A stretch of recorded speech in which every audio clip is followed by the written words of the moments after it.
My name is Lara. My life at 45 was a testament to what hard work and independence could achieve. Over $10,000 a month wasn't just a number, it was my declaration of success in a high-stakes game.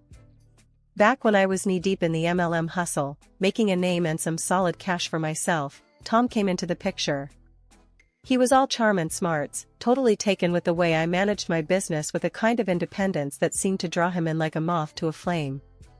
He started showing up more, offering to help out with business stuff, or just to grab a coffee. I wasn't looking for anything serious, mind you.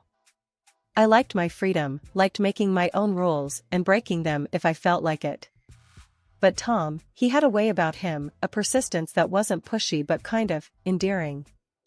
"You're not like most folks I meet in this gig," I told him once, over coffee. "Most guys run for the hills when they hear network marketing." Tom chuckled, taking a sip of his coffee. "Maybe I like the view from the hills. Gives me a chance to see who's climbing up to meet me." It was this blend of humor and sincerity that drew me to him. Our meetings became more frequent, and Tom's interest in my world grew. He asked questions, real ones that made me explain my business in ways I hadn't even considered. It was refreshing, invigorating, and, dare I say, flirtatious. We'd sit and chat about everything under the sun, and it wasn't long before he started talking about his mom. Now, I've always been close to my own folks, so hearing him speak so respectfully about his mother caught my attention. It wasn't just talk, you could tell he meant every word, held her in high regard. And that, I could respect. "Yeah, my mom's the real deal," he'd say with a kind of pride that lit up his face. "She's been through a lot, you know? Raised me all on her own. She's my rock." Hearing that stirred something in me. I've seen my own parents stick out the tough times, their love and respect for each other a constant through it all. I guess that's what got me seeing Tom in a new light. So, when he asked me to marry him, it wasn't the grand gesture or the promise of a life of ease that got me to say yes. It was the simple, honest love he had for his family. I thought, anyone who holds his family in such high regard, who talks about his mom with that much admiration, he's got to be a good man at heart. We got hitched, and those first few months were something out of a dream. Laughs, late-night talks about where we wanted our little empire to go, weekend getaways, just because we could. I was happy, genuinely happy, thinking I'd found someone who got me, who respected my hustle and had my back. After the initial bliss of our unconventional meeting and the whirlwind romance that followed, settling into married life with Tom brought its own set of challenges. One thing that started to stick out was Tom's relationship with his mother, Carol. It wasn't just close, it was suffocatingly tight. They were on the phone multiple times a day, and our weekends were monopolized by visits to her place. It started to gnaw at me, the extent of his attachment and the expectations it placed on us, especially me. One Saturday morning, as we were gearing up for yet another weekend at Carol's, I couldn't hold my tongue any longer. "Tom, do we have to spend every weekend doing chores at your mom's? I mean, doesn't she have anyone else to help out?" Tom looked at me like I'd just suggested we moon the neighbors. "Lara, she's old, and it's just us. Who else is gonna do it?" I sighed, frustration bubbling. "But, it's every weekend. Don't you think it's a bit much? I've got stuff I'd like to do too, you know?" His brow furrowed, and he crossed his arms, a clear sign he was digging in. "Look, Lara, she's my mom. She's always been there for me, and now it's my turn. I thought you'd understand that."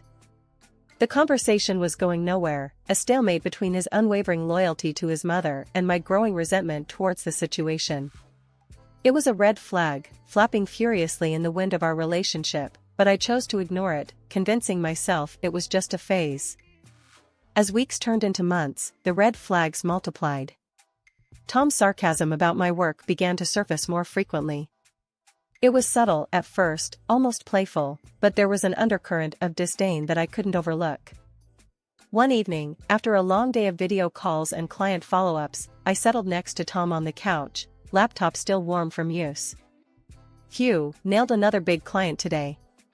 This could be a game changer for us," I said, trying to share my excitement. Tom, eyes glued to the TV, grunted in response. Oh, yeah, that's great. But don't you think it's time you considered a real job? You know, one that doesn't have you glued to that screen all day? I bristled, my enthusiasm cooling into annoyance. A real job? Tom, this is a real job. I'm making more than we'd ever dreamed of. What's not real about that? He shrugged, not meeting my eyes. I dunno, Lara. It's just, all this network marketing stuff seems a bit dodgy, doesn't it? The word stung, a slap to everything I'd worked so hard to achieve. Dodgy? You know what, Tom?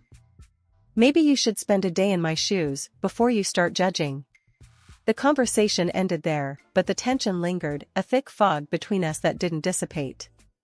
Tom's inability to value my career, coupled with his abnormal attachment to his mother, left me feeling isolated in my own marriage. The red flags were no longer just flapping in the wind, they were blaring sirens, warning me of the storm ahead. Yet, I pressed on, hoping for a change, clinging to the memories of our early days. But as time passed, it became increasingly clear that Tom's loyalty was split in a way that left little room for us, for me. The endless weekends at Carol's, my mother-in-law's place, had turned from a mild inconvenience into a full-blown chore. Every visit was the same routine: sit at the dining table, nod along to Carol's lectures on housekeeping and the importance of saving every penny, and watch Tom hang on to every word she said as gospel. It was like stepping back in time, and I was wearing thin. One such afternoon, as Carol went on about the virtues of homemade meals over eating out, Tom chimed in, his voice laced with that now familiar sarcasm. Yeah, Lara, maybe you should take a page out of Mom's book. All that time on your computer, and what do you have to show for it? A strange business that no one understands. I felt my cheeks burn, a mix of anger and embarrassment. Tom, we've been over this. My strange business is paying our bills, and then some. I'm working, not playing around on the internet. He scoffed, shooting a look at Carol, who wore a smug expression. A real job doesn't have you stuck at home all day. It's about getting out there, dealing with real people, not just numbers on a screen. The jab stung, more so because it was made in front of Carol, who nodded in agreement as if she had any say in our finances. I bit back the retort on the tip of my tongue, realizing it was futile. Tom was echoing his mother's outdated views, and there was no winning against a united front. Feeling isolated and misunderstood, I decided to seek refuge with my parents. They were old school in their own way, but they understood the value of hard work, regardless of the form it took. Their reaction to Tom's criticisms was a mix of anger and disappointment. Lara, it's clear he's jealous, my dad said, his brow furrowed in concern. Envious because you're succeeding without having to trudge to some office every day. Don't let his insecurities drag you down. My mom nodded, her hand squeezing mine. You're doing amazing, sweetheart. Tom needs to see that. He's supposed to support you, not tear you down. Their words were a balm to my frayed nerves, and with a renewed sense of resolve, I returned home, hoping to clear the air with Tom. But what awaited me was far from the reconciliation I'd hoped for. Tom was livid, pacing the living room like a caged animal. So, you ran to your parents to complain about me? About us? He accused, not even bothering to greet me. I was taken aback by the intensity of his anger. Tom, I needed some perspective. They're my parents. Who else am I supposed to talk to? His laugh was harsh, void of any humor. Perspective? Or you wanted them to take your side, tell you how wrong I am? They're poisoning you against me, Lara. That's not true, and you know it, I countered, my own anger rising. They're worried about us, about how we're not communicating. It's not about taking sides. But Tom wouldn't hear it. No, it's always about sides with you. Your business, your money, your parents. What about me, Lara? When do I get to be a part of this marriage? Eventually, the tension cooled, and we found our way back to a fragile truce, but the cracks remained, widening with every sarcastic comment, every dismissive gesture. The air was thick with tension, the kind that settles in your stomach like a bad meal, as we sat around Carol's, my mother-in-law's, cluttered dining table. As usual, Tom and Carol were in their element, a duo of traditional views and thinly veiled jabs at my expense. Today's topic of choice, once again, geared towards the proper roles in marriage, a well Carol seemed to draw from endlessly. You know, Laura, Tom started, his voice laced with that familiar patronizing tone. Mom's right. There's more to being a wife than just making money. Maybe it's time you started focusing on what really matters. I clenched my fists under the table, my patience wearing thin. And what, according to you, really matters? Cleaning? Cooking? Being at your beck and call? Carol jumped in, her voice sharp. Exactly. It's about making a home, caring for your husband. Not glued to a screen all day. I know plenty of women who'd be more than happy to take your place, ones who understand the value of a proper marriage. The audacity of her words struck a nerve. Oh, is that so? I shot back, my voice rising despite my attempts to keep calm. You think you can just replace me with some stepford wife who fits your outdated idea of a proper marriage? Tom's allegiance was clear as he nodded along with his mother's cruel suggestion. Laura, you're missing the point. It's not about replacing you. It's about what's best for us, for our family. Best for us? Or best for you and your mother? I countered, feeling the weight of their united front. Since when did our marriage become a three-person decision? The humiliation of being openly discussed as replaceable, as if I were nothing more than a poor fit in their perfect world, was a new low. Feeling cornered and outnumbered, I pushed back from the table, my chair scraping loudly against the floor. You know what? If you're so convinced you can find someone better, then maybe you should. I spat out, the hurt evident in my voice. Tom looked taken aback, as if he hadn't expected his words and his mother's to cut so deep. But the damage was done, the line drawn in the sand. I thought marriage was about partnership, support, and love. Not constant criticism and unrealistic expectations, I said, my voice steady despite the turmoil inside. There was a heavy silence, one that spoke volumes about the state of our relationship. As I walked out of the room, the sound of my footsteps echoed, a resolute declaration that I wouldn't be belittled or demeaned any longer. After the last blow-up, I was done. Done with the weekend cleanups at Carol's, done with the moralizing, just done. Tom tried to guilt-trip me about it, calling me selfish, saying I didn't care about family. But I wasn't having any of it this time. I had reached my limit. Then came the day that broke the camel's back. I noticed our joint account was bleeding money, a lot of it. Money we'd been scrimping and saving for a new car, our dream car. My heart raced as I logged into our online banking, only to see a massive transaction that nearly wiped us out. I confronted Tom the moment he walked through the door. Where's the money, Tom? The car fund, it's practically gone. He couldn't look me in the eye. I had to use it for something important. Important? What could possibly be more important than what we've been saving for? I was fuming, barely containing my anger. It was for Mom's trip, her dream cruise to Europe. He mumbled it out like a confession. I was stunned into silence for a moment. You used our savings? For a cruise? Without even asking me? I couldn't believe what I was hearing. Tom finally faced me, his expression a mix of guilt and defiance. I thought you'd understand. It's her dream. Her dream? What about our dreams, Tom? What about our plans? I was shouting now, my voice echoing off the walls. He had no answer, just stood there looking pathetic. That's when I decided to take matters into my own hands.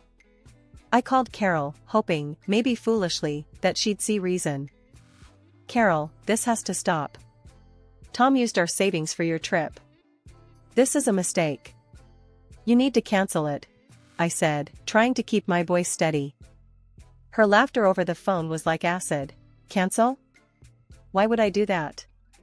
It's a gift from my son. And as for the money, dear, I'm sure you can earn it back. The contempt in her voice was palpable. You're not even going to consider it? After everything, this is how little you think of me? I was grasping at straws, but I had to try. Listen, darling, I'm not refusing a trip of a lifetime. And if you're not happy, well, Tom's already prepared for that too. Check the desk drawer, she said, her voice cold. I hung up and went straight to the desk, my hands trembling. There, among bills and old receipts, were the divorce papers, signed and ready to go, as if Tom had been planning this all along. My heart wasn't just broken, it was pulverized. I signed them, my hands steady, but my soul in turmoil.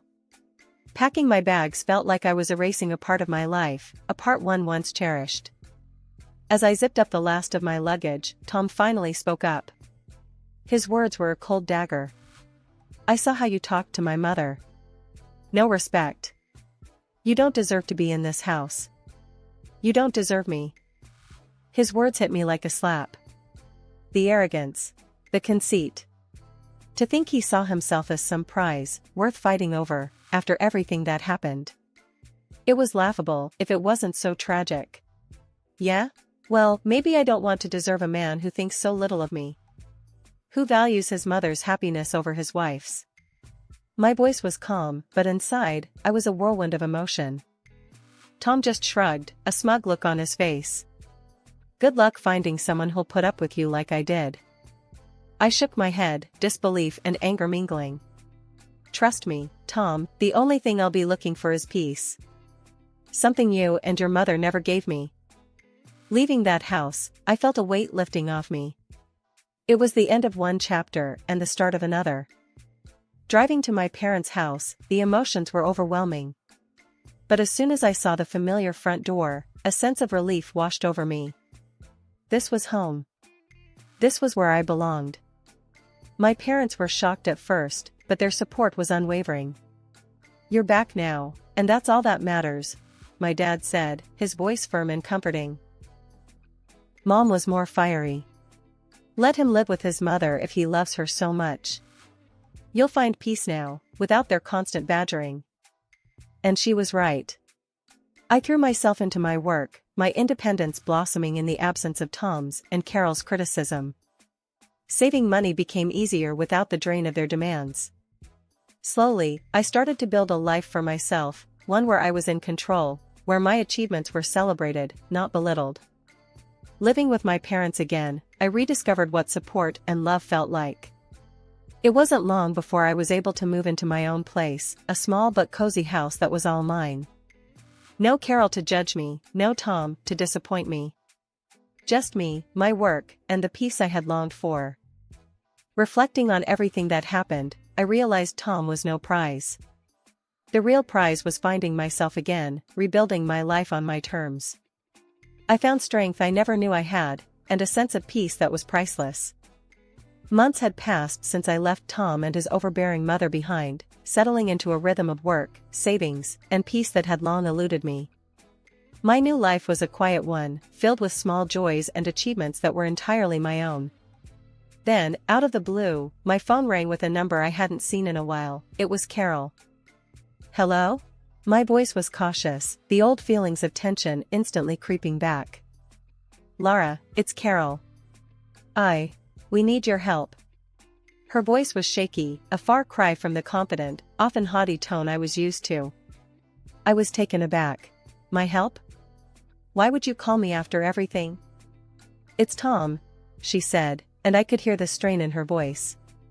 He's sick, Lara. Very sick. Lung cancer. The news hit me harder than I expected. Despite everything, I felt a pang of concern. I'm sorry to hear that, Carol. But why are you telling me this? Because he needs you, Lara. He needs your support, your forgiveness.